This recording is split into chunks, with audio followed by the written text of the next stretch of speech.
Hello, fellow students. My name is Sandy Hill, and I am a current freshman at UCLA, majoring in biology. I was once a student at Los Altos High School and was also the ASA vice president during my senior year. I was recently invited back by Mrs. Chen to give a small presentation. Now, I present to you this presentation, Preparing for College. One of the most crucial steps of preparing for college is starting early. Waiting till the last minute to conduct research on colleges or to work on college applications will never work. Colleges desire hardworking and dedicated students who are willing to put in the time and effort to learn to become a person that will be able to give back to the community. So start early to prove that you are the type of person colleges need. One of the first steps you should take is making sure you know what your interests are. This means finding your own passion because you don't want to spend the rest of your life doing something you do not enjoy. Start by exploring different colleges and majors. Speak to your counselor at colleges about programs that might help you find your interests. Attend a college fair. Participate in clubs and volunteer opportunities. Or you could also join a sport. A way you can use to find your own interests and also meet college expectations is by demonstrating service and leadership. There are two ways to do so, through clubs and volunteering. Participating in club events or student government helps demonstrate leadership skills and a willingness to help the community. It also offers a chance to pursue and discover personal interests. So for example, you could join clubs such as dance, science, math, or languages. In addition, this can also serve as experience for future applications to colleges and jobs. Thus, I would recommend participating in at least 2 clubs. Volunteering is also really similar. It helps students cultivate skills such as communication, leadership, teamwork, maturity, willingness to learn, and etc. It also gives an opportunity to interact with community leaders. Another way to find your interests and help with preparation for college is by getting a job or an internship. This will, first of all, benefit you financially. It will help you identify with what you like and dislike. Furthermore, this demonstrates to colleges your maturity and determination. The experience gathered will help to secure an on-campus job or a research opportunity, which would greatly benefit students looking towards a higher degree in graduate school. For those interested, you can search online or locally for opportunities. Where does ASA fit in? Asian Students Association is a club that represents a minority group and seeks to help spread knowledge of Asian cultures and traditions. ASA also provides opportunities for students to volunteer as a member or an officer. For students who are interested in an officer's position in ASA, please contact Mrs. Chen. ASA also helps students gain the experience and learn the skills needed for college.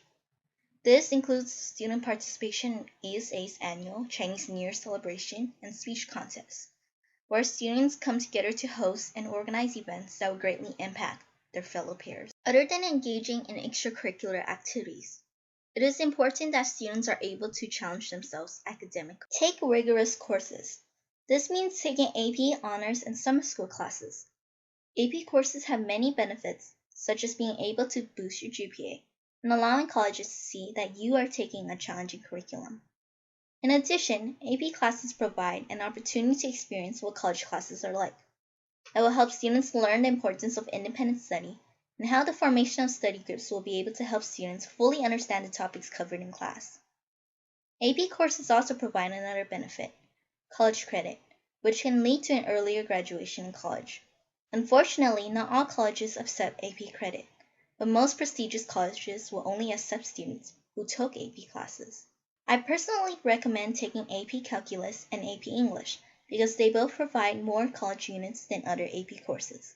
In addition, they also fulfill more requirements such as the Writing 1 requirement, which will require taking a placement test or receiving an SAT score of 720 or higher on the writing section to fulfill. Doing well in AP Calculus will also help in skipping classes such as pre-calculus in college.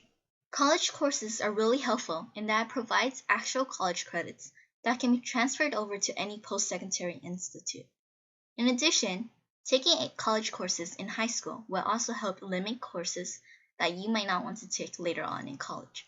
A great resource for taking free college classes is at Rio Hondo Community College. A really important test to pay attention to is the SAT, also known as the Scholastic Assessment Test. The SAT is split into 3 sections, the critical reading, the mathematics, and the writing section. Due to its level of difficulty, it is recommended that you take it at least 2 times before applying for colleges. A good way to help prepare for the SAT is by taking the PSAT, which provides an opportunity to see the types of problems that will actually appear on the actual test.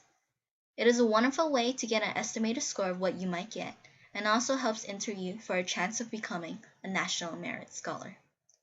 Other ways to study include forming study groups, using SAT prep books, and other free resources available on College Board. Another test that colleges are willing to take in place of the SAT is the ACT, also known as the American College Testing. This test is split into 5 categories: English, mathematics, reading, science, and writing. The ACT is more suitable for students who do not have extremely high vocabulary and prefer math and science problems more. However, the ACT is known to be really fast-paced, giving students usually less than a minute to complete a problem. Thus, even though the ACT is simpler than the SAT, studying and practice of ACT problems are necessary to have a high score. A question many students usually ask me is, what happens if my SAT or ACT score isn't high enough? And my answer is, don't be discouraged. Test scores play a part in the admissions process, but it isn't everything. The most important part is who you are and what you will be able to bring to the college campus. For this reason, college counselors take a look at your extracurricular activities, volunteer and employment experience, and your personal statement. What students often do is that they compare themselves to the statistics of the average SAT score in college admissions. So for example, they take a look at the UCI average SAT score for the 2015 admitted freshmen, and they see it's 1875. But in truth, nearly 30% of the admitted students had an SAT score lower than that. College application. Personal statements are really important, and that sets every application apart from each other. Lots of students can have a perfect GPA, but their stories, experiences, and dreams are different. It is important to write in your own voice to allow college admissions officers to see the type of person you are.